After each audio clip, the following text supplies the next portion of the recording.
రూఖా గ్రీవాలు. So sarpanch పదవికి జోరుగా వేలం పాటలు.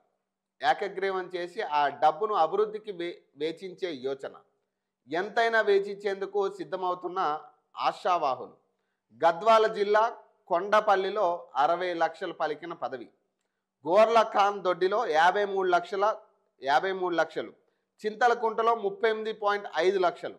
శ్మశానానికి ఎకరం ఇచ్చే వారికే పదవి. అలాగే వామనపల్లిలో ఆఫర్ అంట.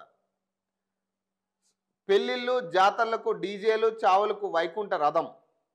ఆలయానికి ఎకరం ఇస్తా, ఇంటి నాలా బిల్లులు కడతా. ఖమ్మంలో ₹1,00,00,000 ఓ అభ్యర్థి మేనిఫెస్టో విడుదల. గ్రామ పెద్దలు ఈ మాట కన్నా గ్రామ పెద్ద అనే మాటే కిక్కు. సర్పంచ్ పదవి చేపడితేనే దానికి సార్థకత. ఆ హోదానే వేరు, ఆ గుర్తింపే ప్రత్యేకం. ఇలా పదవి ఆకాంక్షతో ఆశావాహులు ఏకగ్రీవ అస్త్రాన్ని వదులుతున్నారు. పోటీ లేకుండా సర్పంచ్గా ఎన్నికయ్యేందుకు పావులు కదుపుతున్నారు. ఇందుకు ఎంత డబ్బైనా వెచ్చించేందుకు సిద్ధమవుతున్నారు. అటు గ్రామ పెద్దలు కూడా ఎన్నికల్లో అభ్యర్థులు విచ్చలవిడిగా డబ్బు ఖర్చు చేసే బదులు ఈ డబ్బునే ఏకగ్రీవం కోసం వేచిస్తే ఊర్లో అభివృద్ధి పనులు వినియోగించుకోవచ్చని ప్రతిపాదిస్తూ జోరుగా చర్చలు జరుపుతున్నారు. ఫలితంగా ఏకగ్రీవాల కోసం నువ్వా నేనా అన్నట్టుగా వేలం పాటలు సాగుతున్నాయి.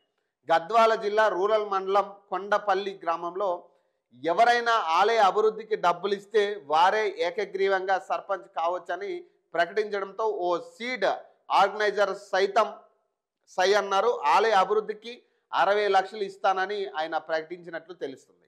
అయితే తాను తప్ప మరెవరు నామినేషన్ వేయకపోతేనే తాను ఆ డబ్బు ఇస్తానని ఆయన షరతు పెట్టారు. ఇక కేటదొడ్డి మండలం చింతలకుంట గ్రామంలో ఓ నాయకుడు 38.5 లక్షలు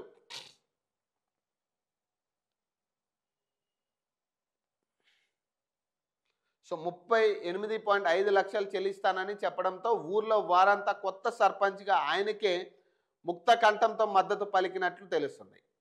గట్టు మండలం గోర్ల ఖాన్ దొడ్డిలో సర్పంచ్ పదవి 53 లక్షలు పలికింది. అయితే ఈ వేలం పాట పాడిన వ్యక్తికి కుటుంబ సభ్యుల నుంచి అభ్యంతరం రావడంతో ప్రస్తుతం వారిని గ్రామ పెద్దలు ఒప్పించే పనిలో పడినట్లు తెలుస్తుంది.